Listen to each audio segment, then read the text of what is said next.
काका, हुआ है शहर, ले आए खाद बीज। हाँ भाई, लेके तो आया हूँ, पर क्या कहूँ, महंगाई इतनी हो गई है कि समझ में नहीं आता है कि खेती करे कैसे। फसल भी अच्छी नहीं होती है, ये दवाइयाँ नहीं डालूँ तो कर्जा करके लाओ, कैसे भी लाओ, लाना तो पड़ेगा ही। और ये दवाई की दुकान का कर्जा तो ख़त्म होने का नाम नहीं लेता। लाना तो मुझे भी है, पर सब कुछ इतना महंगा है, कहाँ से लाऊं, किससे खरीदूं, किसके पास सही दामों में मिलेगा और क्वालिटी उत्पाद भी मिलेगा या नहीं। अपनी फसलों की सही दवाओं के लिए दूर दूर तक शहरों में जाना और दवाओं को लाना पड़ता है। फसलों के लिए दवाएं सही है या नहीं, ये जानकारी भी नहीं होती। फसलों की कटाई पर सही दाम मिलेंगे या नहीं, इन तमाम मुश्किलों से दूर होने के लिए आइए खेती बाड़ी केंद्र। खेती बाड़ी केंद्र एक ऑनलाइन सेवा केंद्र है जिससे आप अपने मोबाइल के द्वारा जुड़ सकते हैं, जहां आपको अपनी खेती के लिए सही प्रकार की दवाएं मिलेगी, वो भी होलसेल मूल्य पर। वो सभी दवाएं सीधा निर्माता से लेकर आप तक पहुंचाते हैं, यानी कि बीच में होने वाले सारे खर्च की बचत आपकी जेब में। साथ ही साथ दवाओं को लाने और ले जाने की झंझट से भी छुटकारा। अपनी मुश्किलों को दूर करने के लिए आप खेती बाड़ी केंद्र पर एक मिस कॉल करें। खेती बाड़ी केंद्र का किसान मित्र आपसे तुरंत संपर्क करेगा और आपको सभी जरूरी जानकारी देगा। खेती बाड़ी केंद्र की फ्रेंचाइजी लेकर खेती बाड़ी मित्र बनिए और किसानों की सेवा कर देश की तरक्की में भागीदार बने। आज ही संपर्क करें नीचे दिए गए नंबर पर और खेती बाड़ी केंद्र से जुड़े। ये है खेती बाड़ी केंद्र ऐप। अच्छा, किसानों की सरदारी, उन्नत खेती बाड़ी। खेती बाड़ी केंद्र, देश के अन्नदाता की दुकान।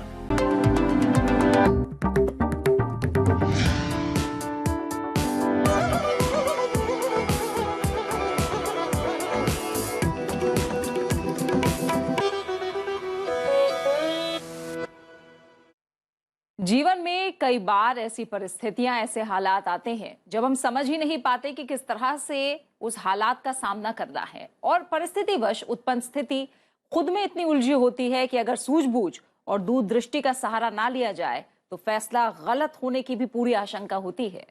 और कई बार छोटी छोटी बातें हमें गहरे तक प्रभावित करती हैं। ऐसी स्थिति में जो बेहतर यह है कि हम शांति और धैर्य से उस स्थिति का विश्लेषण करें और उसके पक्ष और विपक्ष दोनों के बारे में सोचें, क्योंकि हर स्थिति के दो पहलू होते हैं। बिल्कुल, एक अगर सकारात्मक है तो दूसरा नकारात्मक जरूर होगा। हमें हालात के गुणदोष के आधार पर निर्णय लेना चाहिए, ताकि घबरा कर कोई कदम उठाना चाहिए जिससे हमारे पक्ष में होने वाली बात का भी कहीं विपरीत असर ना हो। और सबसे बड़ी बात, हमें किसी भी विपरीत स्थिति में धैर्य, सहनशीलता और शांति से निर्णय लेने की आदत डालनी चाहिए। अगर ऐसा हुआ तो हम अपने जीवन में जरूर सफल होंगे। हेलो इंडिया, मैं हूं पराक्रम। हेलो इंडिया, मैं हूं प्रीति।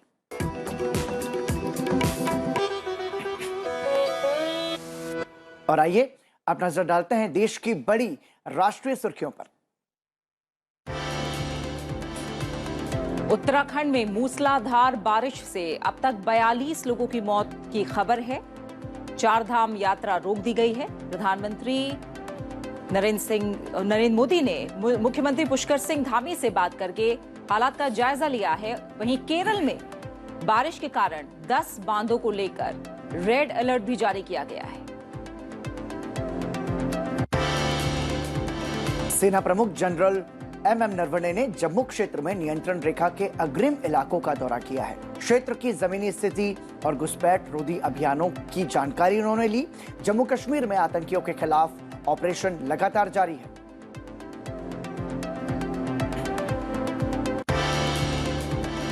पंजाब में जारी राजनीतिक दंगल खत्म होने का नाम नहीं ले रहा है। पिछले महीने मुख्यमंत्री पद से इस्तीफा देने के बाद अब कैप्टन अमरिंदर सिंह ने कांग्रेस से भी अलग होने का औपचारिक ऐलान कर दिया है।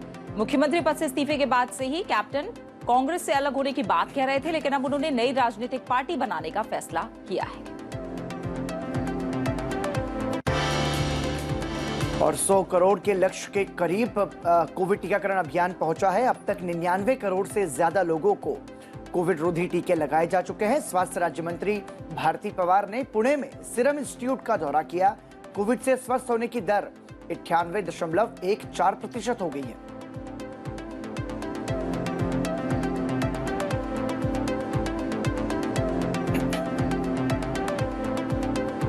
बड़ी राष्ट्रीय सुर्खियों के बाद आइए अब नजर डालते हैं राज्यों से आ रही बड़ी खबरों पर। राष्ट्रपति रामनाथ कोविंद आज 3 दिन के बिहार दौरे पर जाएंगे। 21 अक्टूबर को बिहार विधानसभा के शताब्दी समारोह में राष्ट्रपति शामिल होंगे, जहां वो सदन के सदस्यों को संबोधित करेंगे।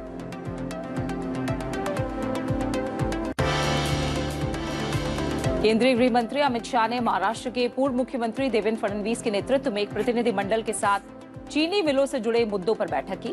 बैठक में चीनी मिल के लिए नियमों को आसान बनाने और इथेनॉल की कीमतों में बढ़ोतरी की मांग की गई।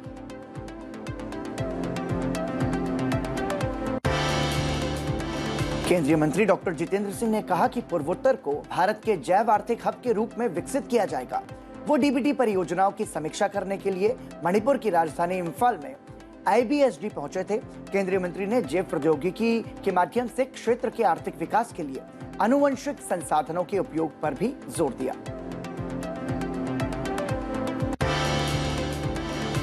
केंद्रीय मंत्री धर्मेंद्र प्रधान की मौजूदगी में ओडिशा की राजधानी भुवनेश्वर में बड़ी संख्या में लोग बीजेपी में शामिल हुए।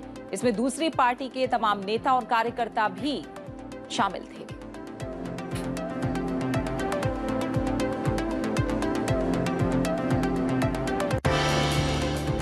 केंद्रीय मंत्री शोभा करंदलाजे ने कहा कि केंद्र ने जम्मू कश्मीर में निर्यातोन्मुखी अर्थव्यवस्था बनाने पर विशेष जोर देते हुए कृषि और संबद्ध क्षेत्रों को बढ़ावा देने के लिए 1,31,000 करोड़ रुपए का निवेश किया है। भारत में वैश्विक मांग को पूरा करने की जबरदस्त क्षमता है। केंद्रीय मंत्री जनसंपर्क कार्यक्रम के तहत जम्मू कश्मीर के कठुआ जिले में थी।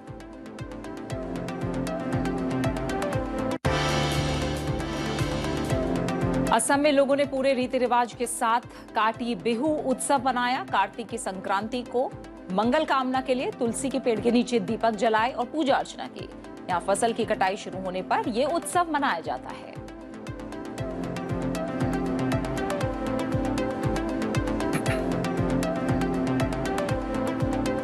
और आइए अब नजर डालते हैं अंतर्राष्ट्रीय सुर्खियों पर। प्रधानमंत्री नरेंद्र मोदी आज शाम वीडियो कॉन्फ्रेंसिंग के जरिए global oil and gas sector के मुख्य कार्यकारी अधिकारियों और विशेषज्ञों के साथ बातचीत करेंगे। प्रधानमंत्री कार्यालय की ओर से जारी बयान में कहा गया है कि ये छठी वार्षिक बातचीत है जो 2016 में शुरू हुई थी।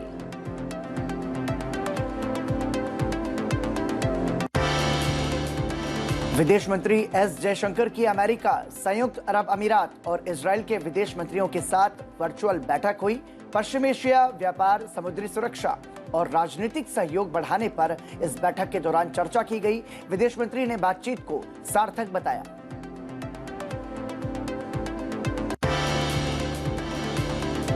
अमेरिका में न्यूयॉर्क के कोर्ट ने भगोड़े हीरा कारोबारी नीरव मोदी और उसके सहयोगियों के खिलाफ धोखाधड़ी के आरोप रद्द करने वाली याचिका खारिज कर दी है।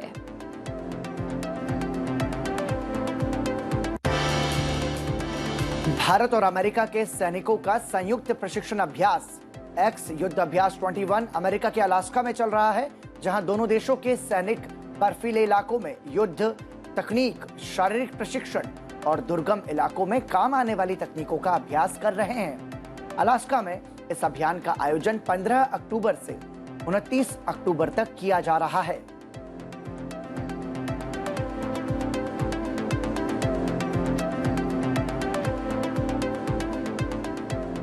और राष्ट्रीय, अंतर्राष्ट्रीय और राज्यवार सुर्खियों के बाद प्रीति अब समय है पॉजिटिव न्यूज का, यानी कि एक ऐसी सकारात्मक खबर जो कि आपको प्रेरणा दे सकती है। कहते हैं सोच बड़ी हो तो उम्र मायने नहीं रखती। वो महज 10वीं क्लास में पढ़ता है, लेकिन 16 साल के छात्र हार्दिक ने ऐसी गजब की शील्ड तैयार की है जिसे पहनकर काम करने से डॉक्टरों को ना गर्मी लगेगी ना ही घुटन महसूस होगी। उन्हें सांस फूलने की परेशानी भी नहीं होगी। रेवाड़ी के रहने वाले हार्दिक ने 6 महीने में इस किट को तैयार किया और अपने प्रोजेक्ट को पेटेंट भी करा लिया है। बिल्कुल, ये को टर्मिनेटल शील्ड एयर कूलिंग टेक्नोलॉजी से लैस है। एयर फिल्टर, मोबाइल ऐप से कनेक्टिविटी समेत इसमें कई ऐसे फीचर्स हैं जो शील्ड में जोड़े गए हैं। छात्र हार्दिक का कहना है कि बॉर्डर पर सर्दी गर्मी दोनों मौसम में देश की सुरक्षा करने वाले जवानों के लिए भी इस शील्ड का इस्तेमाल किया जा सकेगा। फिलहाल इसके लिए वो शील्ड को बुलेट प्रूफ बनाने में भी जुटे हैं। टेक्नोलॉजी के बदलते इस दौर में रेवाड़ी के 10वीं के छात्र ने को टर्मिनेटर शील्ड बनाकर कमाल कर दिया है, जिन्होंने एक ऐसी को टर्मिनेटर शील्ड को डिजाइन करके तैयार किया है जिसे इस्तेमाल करने पर मेडिकल स्टाफ को पीपीई किट पहनकर इलाज करने वाली दिक्कतों का सामना नहीं करना पड़ेगा। हार्दिक का कहना है कि कोरोना काल में डॉक्टर्स और मेडिकल स्टाफ ने काफी कठिनाइयों का सामना करके लोगों का इलाज किया और काफी डॉक्टर्स और मेडिकल स्टाफ ने अपनी जान भी गंवा दी। उनकी परेशानी को देखते हुए हार्दिक को कोड टर्मिनेटर शील्ड बनाने का आइडिया आया। 16 वर्ष के हार्दिक ने करीबन 6 महीने इस प्रोजेक्ट पर काम किया, जिसमें वो कामयाब भी हुए हैं। इस कोड टर्मिनेटर शील्ड को बनाने से पहले उन्होंने काफी डॉक्टर से बातचीत की थी कि उन्हें किस तरह की दिक्कतें सामने आई, जिसके बाद हार्दिक ने शरीर के तापमान को मेंटेन करने के लिए कोड टर्मिनेटर शील्ड बनाई। हार्दिक का कहना है कि इस शील्ड का वाइजर एंटी फॉग है, जिसके ऊपर के हिस्से में एक इमरजेंसी बटन लगाया गया है, जो मोबाइल ऐप के जरिए एक ऑटो मैसेज सेंड कर देगा। इसी तरह से इस शील्ड में एक पाइप के जरिए तापमान को अपने हिसाब से रखा जा सकता है।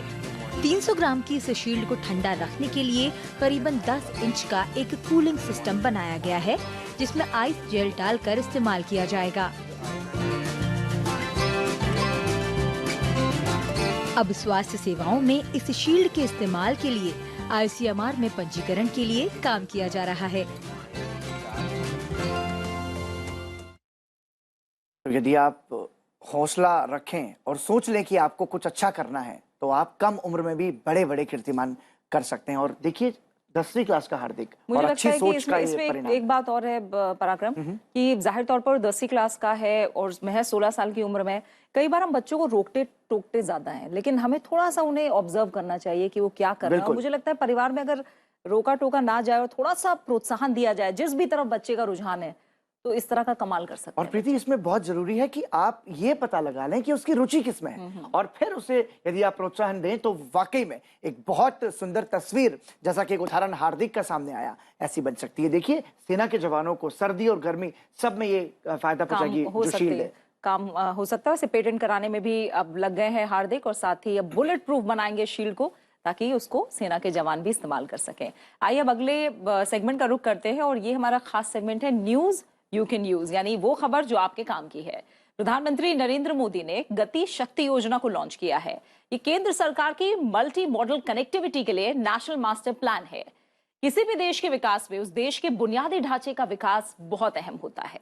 सरकार के मुताबिक गति शक्ति योजना भारत के इंफ्रास्ट्रक्चर सेक्टर के लिए गेम चेंजर साबित होगी। आपको बताते हैं कि क्या है पीएम गति शक्ति योजना और इससे आम आदमी को कैसे फायदा होगा। देखिए ये रिपोर्ट। गति शक्ति एक डिजिटल मंच होगा जो सरकार के 16 मंत्रालयों को आपस में जोड़ेगा। इससे करीब 100 लाख करोड़ रुपए की परियोजनाओं की प्रभावी मॉनिटरिंग होगी। परियोजनाओं की प्लानिंग के साथ ही सुझाव भी दिया जाएगा। सभी परियोजनाओं को ज्योग्राफिक इंफॉर्मेशन सिस्टम यानी GIS मोड में लाया जाएगा। देश में इंफ्रास्ट्रक्चर डेवलपमेंट से जुड़ी सभी योजनाओं को एक नेशनल मास्टर प्लान के तहत रखा जाएगा।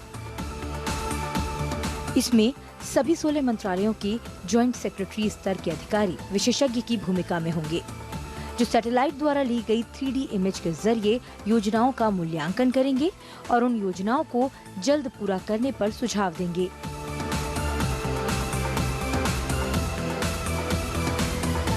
इस प्लेटफॉर्म के जरिए सभी 16 मंत्रालय एक दूसरे के काम पर नजर भी रखेंगे।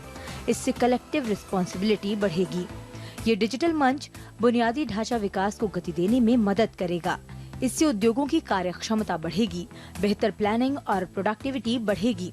स्थानीय निर्माताओं को बल मिलेगा, रोजगार के तमाम नए अवसर पैदा होंगे, ईज ऑफ डूइंग बिजनेस में सुधार होगा और इंफ्रास्ट्रक्चर प्रोजेक्ट्स को लागू करने की लागत कम होगी।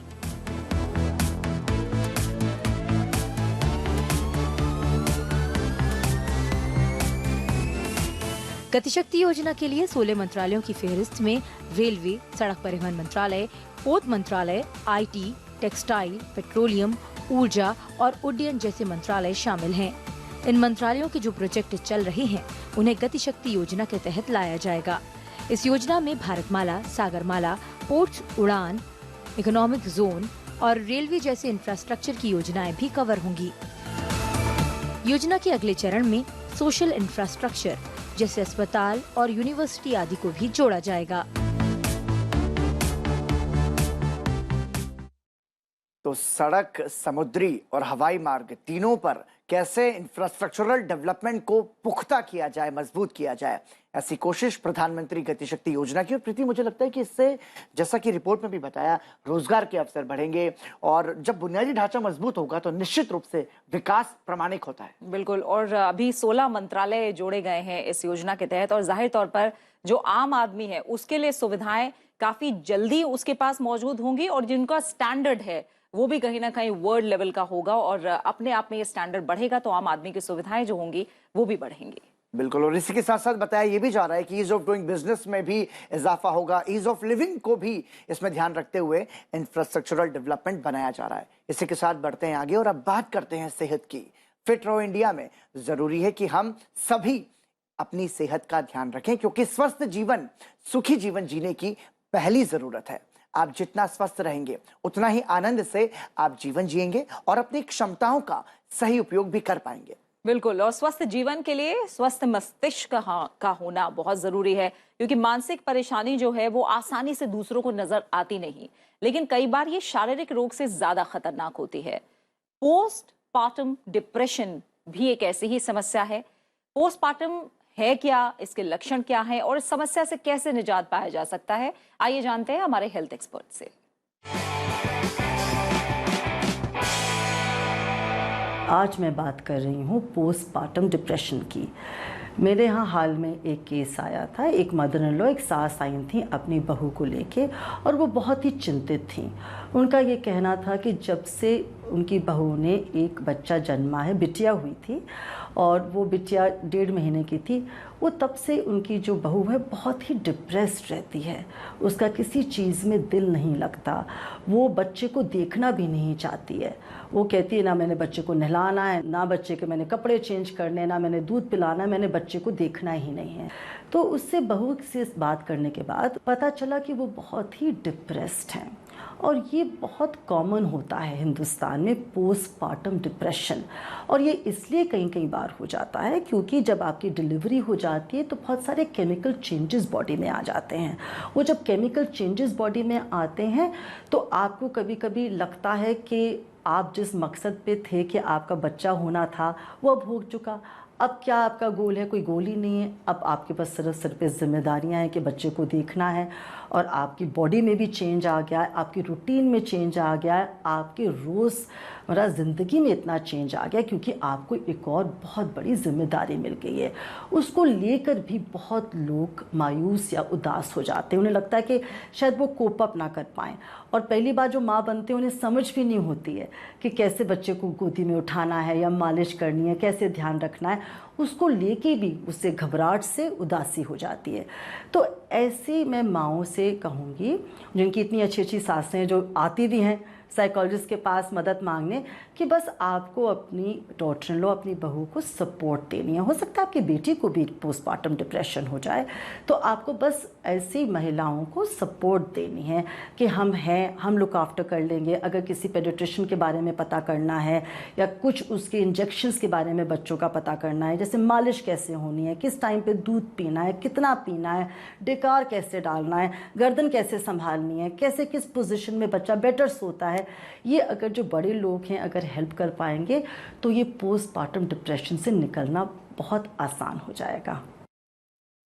बिल्कुल। मुझे लगता है पराक्रम, ये जो आज हमारे विशेषज्ञ की तरफ से सलाह है ये बहुत ज़रूरी है क्योंकि इसके बारे में लोग कम जानते हैं, लेकिन ये लगभग हर घर में होता है। जब एक महिला एक बच्चे को जन्म देती है तो हमारी सोसाइटी का थोड़ा सा एक प्रेशर भी ऐसा है कि माँ बनना अपने आप में जाहिर तौर पर एक बहुत अच्छी अनुभूति है, लेकिन ये अपने साथ साथ एक अलग तरह का डिप्रेशन भी ला सकता है जो परिवार के लोगों को समझना बहुत ज़रूरी है। और इस केस में हमने देखा सास खुद गई उनकी और उन्होंने विशेषज्ञ से संपर्क किया और धीरे धीरे उनके हालात जो है वो थोड़ा सा पॉजिटिव हुए हैं और बदले भी हैं। वाकई में, क्योंकि और विपरीत परिस्थिति में जब हालात ऐसे हों तो परिवार का साथ, आपके अपनों का साथ उन परिस्थितियों का सामना करने में और आसानी देता है, मदद करता है। इसलिए बहुत ज़रूरी है कि इसको समझने की कोशिश है। मतलब ये जो चेंजेस है, वाकई में बच्चों को बड़ा करना, बच्चों को पालना, ये तब समझ में आता है जब आप खुद माँ बाप बनते हैं। तो बहुत ज़रूरी है कि हम एक सॉफ्ट टच के साथ में, एक केयर की यदि हम और ध्यान देंगे, उनकी देखभाल करते रहेंगे, उनको ये एहसास कराएंगे कि हम आपके साथ, आपके लिए खड़े हैं, तो फिर और आसान स्थिति हो जाएगी। बिल्कुल। कुदरत के कहर के बीच एक अनोखी शादी की तस्वीरों के साथ।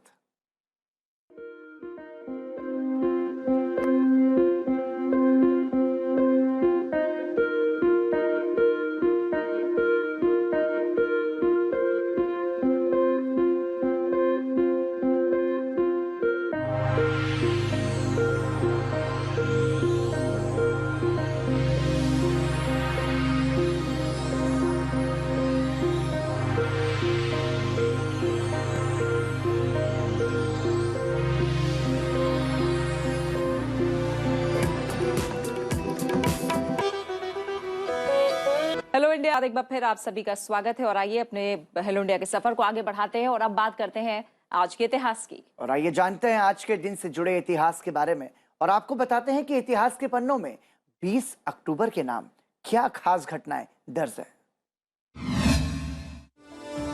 वर्ष 1930 में आज ही के दिन लीला सेठ का जन्म हुआ। वे भारत में उच्च न्यायालय की पहली महिला मुख्य न्यायाधीश बनी। हिमाचल प्रदेश उच्च न्यायालय में मुख्य न्यायाधीश बनने वाली वह भारत की पहली महिला थी। मदर इन लॉ के नाम से मशहूर लीला दिल्ली हाईकोर्ट की पहली महिला जज भी बनी। वर्ष 1998 से वर्ष 2000 तक वे भारतीय विधि आयोग की सदस्य रहीं। निर्भया गैंगरेप के बाद जस्टिस वर्मा कमेटी का गठन किया गया।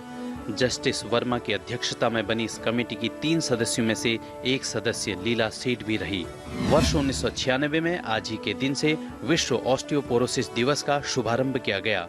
ऑस्टियोपोरोसिस यानी अस्थि सुषिरता एक ऐसा रोग है जिसमें हड्डियां नाजुक एवं कमजोर हो जाती हैं, जिससे फ्रैक्चर का खतरा बढ़ जाता है। यूनाइटेड किंगडम की नेशनल ऑस्टियोपोरोसिस सोसाइटी द्वारा 20 अक्टूबर 1996 को इस दिन को मनाने की घोषणा की गई। वर्ष 1998 और वर्ष 1999 में विश्व स्वास्थ्य संगठन ने विश्व ऑस्टियोपोरोसिस दिवस के सह प्रायोजक के रूप में कार्य किया। इस बीमारी के रोकथाम हेतु कैल्शियम और विटामिन डी युक्त खाद्य पदार्थों जैसे कि दूध, दही एवं हरी पत्तेदार सब्जियों से भरपूर संतुलित आहार का सेवन करना चाहिए। वर्ष 2010 में आज ही के दिन को विश्व सांख्यिकी दिवस मनाने की घोषणा की गई। संयुक्त राष्ट्र सांख्यिकी आयोग द्वारा अपने 41वें सत्र में यह घोषणा की गई। संयुक्त राष्ट्र महासभा में इस दिवस को हर 5 साल बाद मनाने की घोषणा की गई, जिसके बाद इसे 2015 में दूसरी बार मनाया गया। 20 अक्टूबर 2020 में तीसरा विश्व सांख्यिकी दिवस मनाया गया। वर्ष 2020 की यानी तीसरी विश्व सांख्यिकी दिवस की थीम थी connecting the world with data we can trust.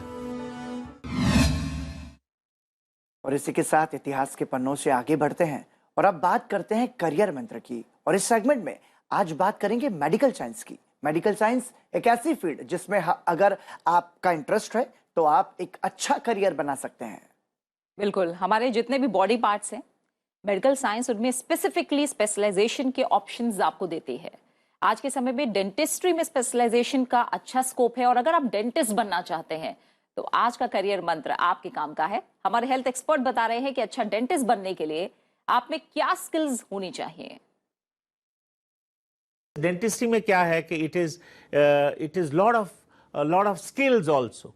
बच्चे कुछ बच्चे जो हैं वो डायडैक्टिक्स में बहुत अच्छे हैं, कम्युनिकेशन में अच्छे नहीं हैं और स्किल्स में अच्छे नहीं हैं। उनको अच्छे नहीं का मतलब उनको वो जो कम्युनिकेशन स्किल्स हैं या उनके हैंड स्किल्स हैं उनको शार्पन करना होगा या उनको होन अप करना होगा। देखिए, हर आदमी ट्रेनिंग से कुछ भी पा सकता है, तो ये भी एक चीज़ जो है वो भी उसको भी नज़र रखना होगा। देखिए, बाहर के देशों में जब भी कोई इस तरह के कोर्सेज होते हैं तो उनका एक टेक्स्ट होता है, जिसे कहते हैं हम मैनुअल डेक्सट्रिटी, कि वो मैनुअली क्या चीज़ें, how good they are doing things by hand. And आजकल आप कोई भी फील्ड देखें, टेक्नोलॉजी देखें, everything is to be done by hands.